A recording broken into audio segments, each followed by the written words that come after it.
Around 900,000 soldiers from Britain and what is now the Commonwealth died in the First World War. And I'm briefly going to tell you about one of them. His name was Frank Valentine Pearman. He was my great-grandfather. He lived in Birmingham. He was a shopkeeper. He worked in the co-op about 2 miles from here in Saltley. He was promoted to store manager in 1916, but shortly after he was conscripted into the 5th Battalion of the Ox and Bucks, the Oxfordshire and Buckinghamshire Regiment. After training in Dorset, he was sent to France, and this was the final letter he sent to the family. It was actually written to my grandmother. "My dear Betty," he says, "I am sending you a small handkerchief. It is about the only thing I can send from here, and I wish you to keep it as a keepsake in case of accidents.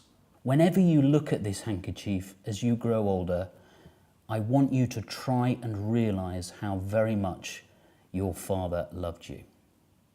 Now, my grandmother was only 5 years old at the time, but all her life, this handkerchief was her most treasured possession.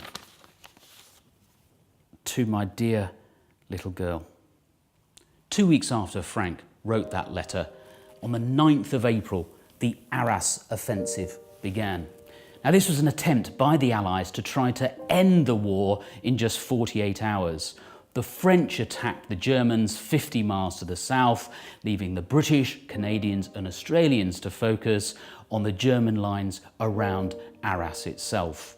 It was a very frustrating battle from the Allies' point of view. They made very little ground and lost lots of men. And then on the 3rd of May, they tried to make one more big breakthrough in what's called the Third Battle of the Scarpe. And it was on that morning that Frank was killed, missing in action. The battle continued the following day. There were more heavy losses and the campaign petered out by the 16th of May. The focus then switched to Belgium, particularly Passchendaele, where more horrors awaited both the Allies and the Germans. It's hard to overestimate the devastating impact that Frank's death had on my grandmother, on her sister, and of course on her mother. It was an episode which my grandmother found painful, very painful throughout her life. It wasn't for another 75 years that my grandmother felt able to go to Arras to see for herself where her father had died. Now, I don't want to politicise this.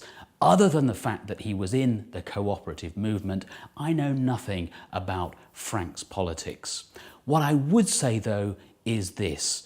Clearly, there's a great deal of attention in politics at the moment on national identity, here in Europe, in Britain and France, and of course in the United States. Whatever your thoughts on Brexit or the European Union, what we must remember is that the European project has helped to keep the peace for more than 70 years. History teaches us valuable lessons, and we owe it to the likes of Frank Pearman that those lessons don't go unheeded.